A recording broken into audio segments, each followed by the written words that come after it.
पूज्य भैया जी एक हरियाणवी सिंगर है, ढांडा नोलीवाला। तो उन्होंने ढांडा नोलीवाला, हाँ जी।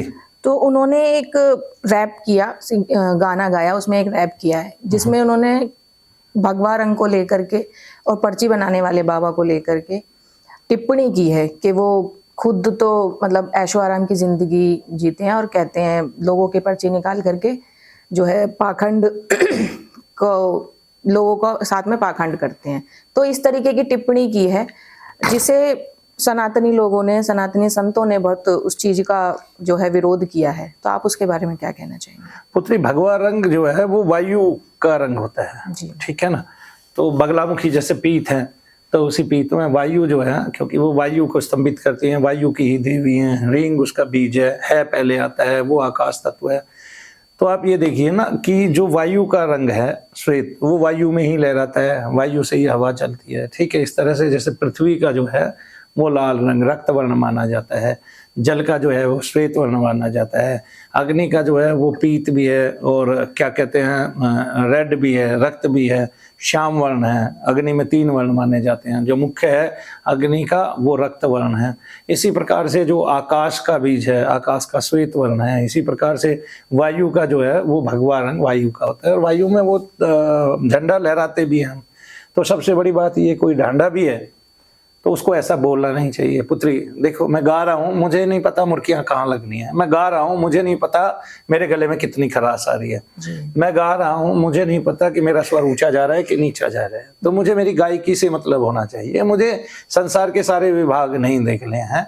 और मैं मान लिया पीत वर्ण पे भगवा धारण करने पे अगर वो कर रहा हूँ, तो ये भगवा चोर लोगों के लिए तो बना नहीं था, ठीक है। तो जो चोर है उन्होंने भी भगवा पहना, तो योगी ने तो मुसलमानों के तन से भी भगवा निकाल लिया था।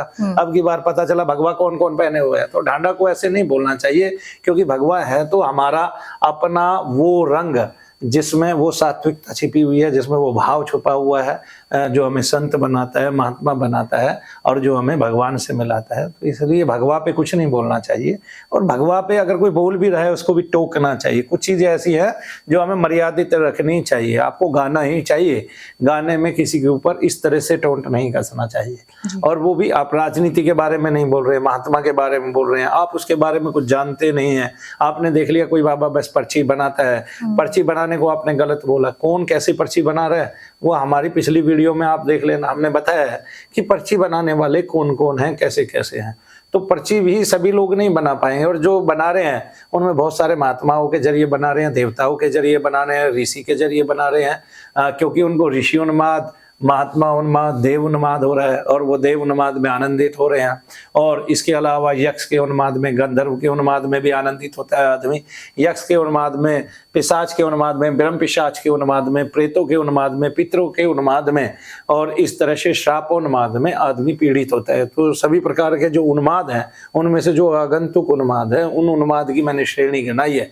तो आपको किस तरह का क्या कहते हैं उन्माद आया है, जिसमें आपने लोगों की पर्ची और भविष्य बताया है, और एक्चुअली भविष्य नहीं बता रहे हैं, वो आपको आगाह कर रहे हैं, आपकी कुछ समस्याओं का तत्काल जो है निपटारा कर रहे हैं, आपको भगवान से जोड़ रहे हैं। आपको इसमें आपत्ति क्या है? ठीक है, आपत्ति जिनको है वे ये देख लिए उनका जीवन कष्टपूर्ण ही जाना है, ठीक है। आखिरकार उनका मनोभाव वहां दर्शाया जाता है, वे उच्चाटित ही रहेंगे सारी जिंदगी, इस संसार से कुछ नहीं ले जा पाएंगे, उनसे किसी का भला तो नहीं हुआ, ठीक है, और वे हमेशा बुरे के लिए ही हैं। फिर जाके ऐसे लोग पूछते कि मैंने ऐसा क्या किया है कि मुझे इतना दुख पाना पड़ रहा है, मैंने ऐसा क्या किया है कि मैं अपने पद से पदच्युत हो गया, यानी कि गिर गया हूँ, मेरा पतन हो गया। तो ऐसे ही लोगों का पतन हो जाता है और अंत समय इनका बड़ा बुरा होता है, ठीक है। फिर ये सोच ही नहीं पाते कि ऐसा क्यों हुआ है। तो भगवा पे बोलना तो ये समझो भगवान पे बोलना है, भगवा पे काहे बोलना भाई।